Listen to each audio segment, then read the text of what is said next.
இந்த of sorry பாத்தீங்கன்னா இதுல ஒரு அட குழுதாம வண்டி ஓட்டிய இவாரு வேற எப்ப பார்த்தாலும் பொறுமையா ஓட்ட மாட்டாரு. வேணே வீடியோ எடுக்கிறது தெரிஞ்சா வந்து குளிய ஓட்டுவாரு வண்டி போட்டு.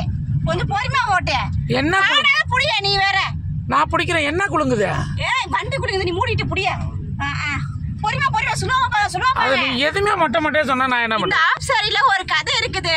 நான் படிக்கும் போது என்ன ஆச்சுன்னா, என்ன லவ் பண்றவங்க இந்த ஆஃப் சாரி எனக்கு ஸ்பெஷலா எடுத்து கொடுத்தாங்க. அதனாலதான் இது என்னால மறக்கவே முடியாது.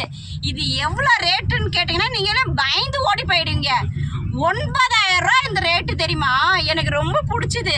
ஸோ அந்த லவ் என்னாச்சுன்னா லாஸ்ட்ல வந்து அப்ப எனக்கு எதுவுமே தெரியாதா, அதனால வந்து அவங்க நல்லா லவ் பண்ணாங்க. எனக்கு இதெல்லாம் இந்த ஜாப் சாரி எடுத்து கொடுத்து சரி நான் எனக்கு அப்ப எதுவும் தெரியல. ஆனா இப்ப அவங்களுடைய அவங்கள பத்தி நினைச்சுக்கிட்டு இப்ப அந்த ஐயோ நம்ம முன்ன தப்பு பண்ணிட்டுமே, லவ் பண்ணலையே, இது பண்ணிருக்கலாமோ அப்படின்னு. இப்ப அவங்களுக்கு கல்யாணம் ஆகி அவங்களுக்கு கல்யாணம் ஆகி 2 குழந்தை இருக்குது. எத்தனை வருஷம் லவ் இது? இப்ப நான் வந்து இனிமே கல்யாணம் பண்ணாதான். ஆனா எனக்கு அதை நினைச்சா வருத்தமா இருக்குது. இப்ப இப்படி மிஸ் பண்ணிட்டுமே. வேற என்னென்ன கொடுத்தாரு உங்களுக்கு? வெறும் பாவாடை தாவணி மட்டும் தான் கொடுத்தாரா? ஆமா. அப்பெல்லாம் இதனுடைய கஷ்டம் இதனோட அருமை தெரியலங்க. இதுல வந்து அவ்வளவு ஒரு ஸ்பெஷல்ங்க இந்த ஆஃப் சாரி. எனக்கு இருக்கிறப்ப தெரியாது. இப்ப நல்லா இருக்கா? அழகா இருக்கனா? அழகா இருக்கா? எனக்கு ரொம்ப பிடிச்சிருக்கு. கல்யாணம் கையாலையா? ஆனா 9,000ங்கிறது தான் அதிகமா இருக்கு. கையால. ஆமா. அடிவ இங்க பாருங்க, காரை பொறுமையா ஓட்டுங்க.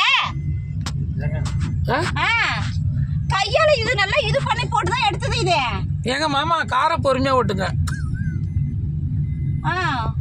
ஆனா உண்மையிலேயே நல்லா தாங்க இருக்கு இந்த கலரு. சூப்பரா இருக்கு. உங்க லவர் செலக்ட் பண்ணி கொடுத்துருக்காரு. அது என் லவர் என்ன பார்த்து அழகா இருக்குன்னு சொன்ன. நீ என்ன ரசிக்கிற? சும்மா என் வயசு கடுப்பே மாய்கிறது. இது நல்லா இருக்கு. இருந்தாலும் உங்களை வந்து நேர்ல பக்கத்தோட போட்டோவில் நல்ல ஃபிகரா இருக்கீங்க. அப்ப நேர்ல நான் அவ்வளவு இதுவா இருக்கேன். அதை விட அழகா இருக்கீங்கன்னு சொல்ல வந்தேன். நல்லா தான் இருக்கீங்க. ஆமா ப்ரோ. ஆமா, ஒரு நாள் கூட இதுக்குள்ள போனோமே. ஆமான்னு சொல்லலாம். தலையாட்டம் வாய் நாட்டுங்க. ஆமா.